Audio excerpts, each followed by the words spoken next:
Another day, another Fiesta video.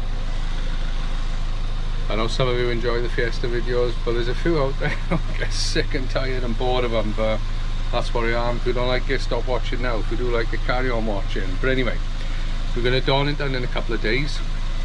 So basically I'm doing track day prep. I've got to look at a few things. Going back after Castle Combe, when I took the track wheels off at the end of the day, the driver's side front wheel was covered in grease on the inside, so we've got a CV gator leaking. I've had this happen before. It's not, sometimes it's not a split, it just weeps out of the end and just leaks out. So we're going to look at that. The other thing I'm going to look at is check all the brakes. I'm going to check the pad thickness on the front, see how much we used at Castle Combe, and I'm probably going to flip them around. When I'm doing it, I'll explain why we're going to do that. So I'm just running the car now because it hasn't run for since I come back from Castle Combe, checking the fluids and stuff. But yeah, I'll be getting the wheels off now and we'll get into looking and see what our issues are.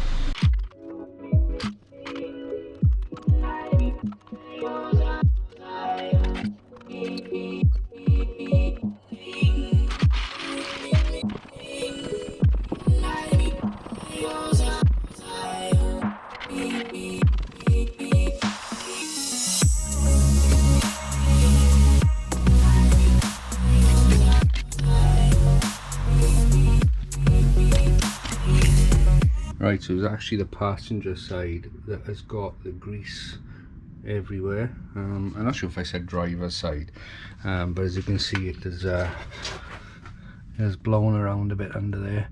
Now if you look, see if we can get a bit of light for you.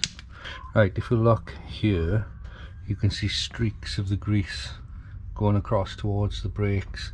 I think my cooling pipe there must have been blowing it across, and that answers a lot of questions for me, because what was happening when I was braking more towards the end of the day, the car was like steering to the right.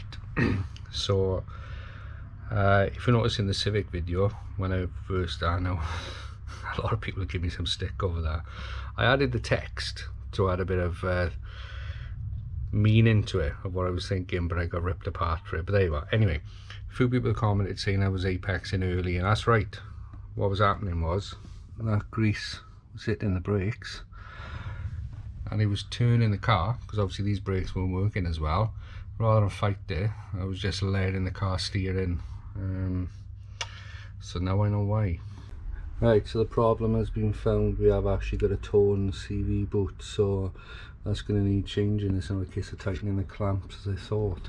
Now, I have got this spare hub shaft and drive shaft set, so what I'm going to do is I'm just going to whip that off there. This is what I've had hanging around for a while from spares that I bought, so rather than nip out buy a new one, take that off, inspect it. If that's good enough, we'll just put that one on. Well, I'm going to attempt to try and undo the castle nut like this, but that's so floppy. This could be problematic, but we'll give it a go.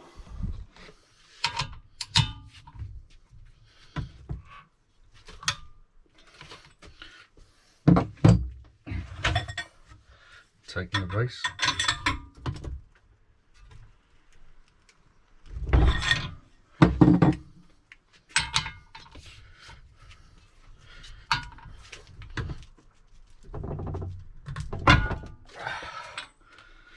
The drive shaft's turning. Let's try a bit more pressure on it.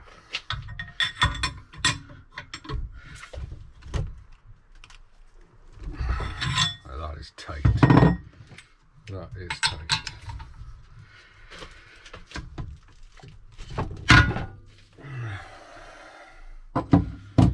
Oh, you're a problem.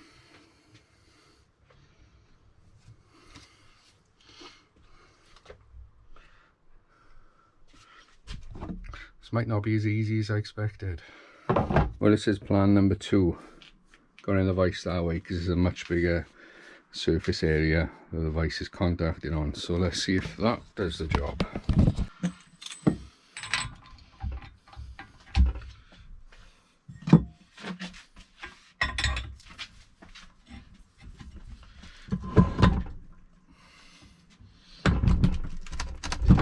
Yes.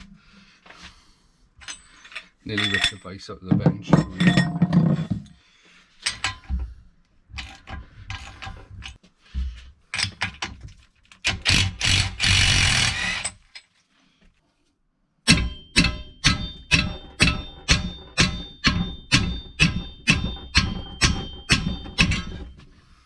I got the clips off the gator, and I think this is just a tap off joint. I'm pretty sure it is off memory. I can't see a circlip, and I think I went through this before, so get a little mallet on it, tap him off, and we should be able to get the gator off.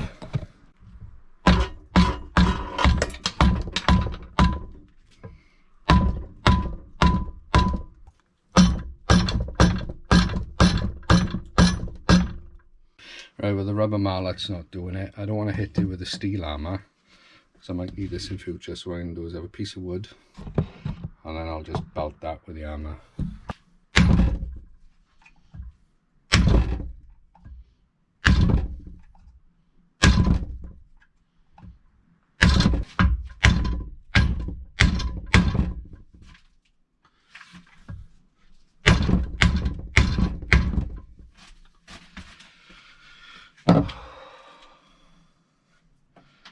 Well, that is stubborn. Right, so that didn't work. There's going to have to be metal to metal contact.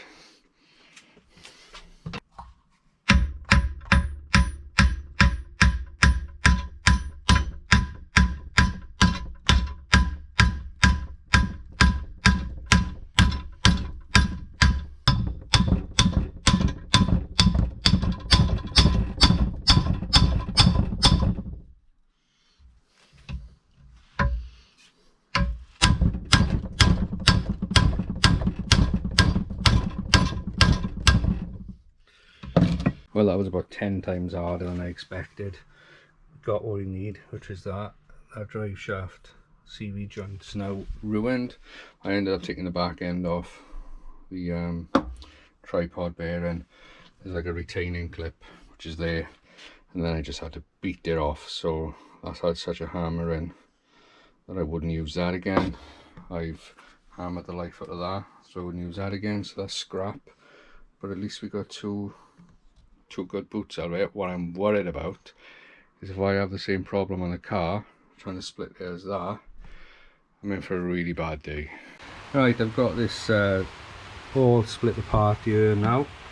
I didn't film any of that because I think you've seen me do that before, but you can see how much grease is in there. It's up around the wheel arch, over my coilovers. Stop them rusting though, I suppose. Right, we've got to get this one apart. I don't want to pull on the shaft too hard because I've had a nightmare in the past with this side. When the tripod bearing pops out, I have to pull the gator off to get it in. But we have some positive news. There's a little bit of forward and back movement on that, which means it's not seized on like the other one. So hopefully we can just pop this one off. Now this gator is one I changed back when I first had the car. It's a motor factors part. It's not a genuine Ford, and it's really soft. It's not like the Ford one in there. So I think the lesson is buy genuine. But what I'll do now, I'll get a hammer. Hopefully we can tap this off without pulling the tripod bearings out. So let's give it a go.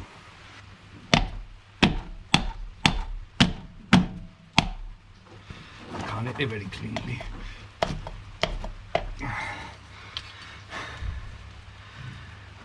Need a better whack in that. Restricted movement is the problem. I'll keep plugging away though. Yes! Yes!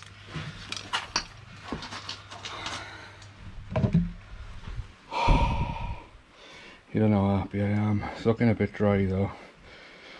I think it should be okay. Well, we got the diff going in soon. So if I have any problems then we'll just change the shaft, but I need this just to get going for Donut then. We have lost a lot of grease in there. There's not much left, but look how soft that is with the Ford one, look. I can barely bend it. That's the aftermarket one. So this one will hopefully be a lot better. Right, well, I've loaded that with grease. I have pushed and pushed and pushed it down to make sure it's all full inside there. We got a wad in the gator, so just leaves me to put it on.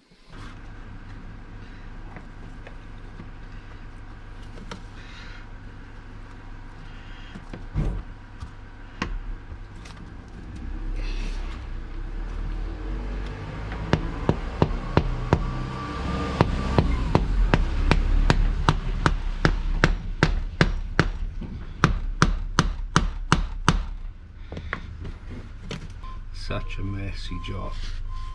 I hate doing CV joints with a passion. Right, so I've got the shaft in now.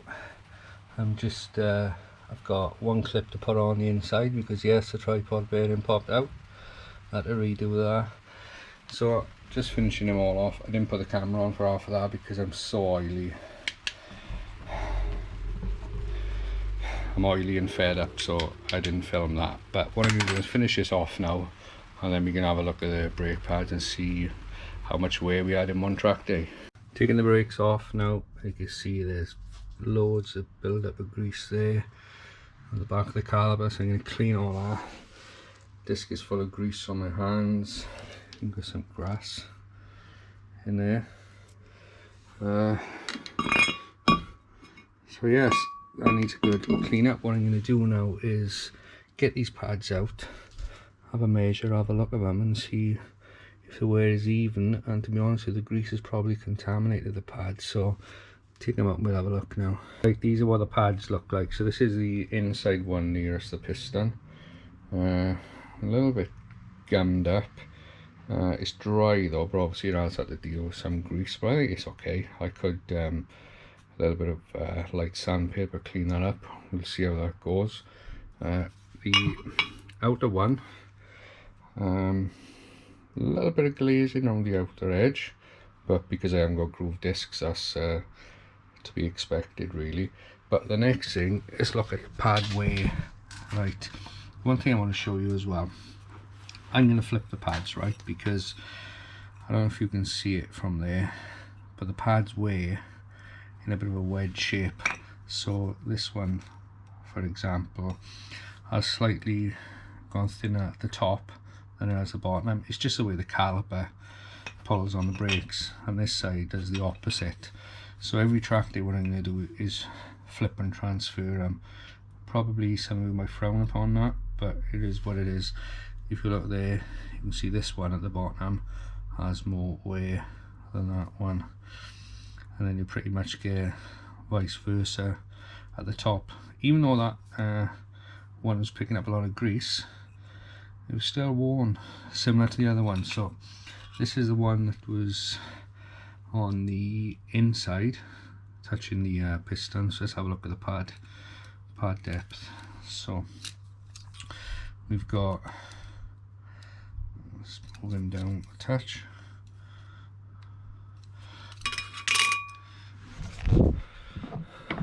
I'm going to move out to by here so you can see a bit better. Right, so on the inside pad, top edge, we've got 8.9 millimeter, and then bottom edge, we've got 8.1. Remember, these started out, I think it was 11 mil, so we've used 2 mil more or less, and 3 mil almost.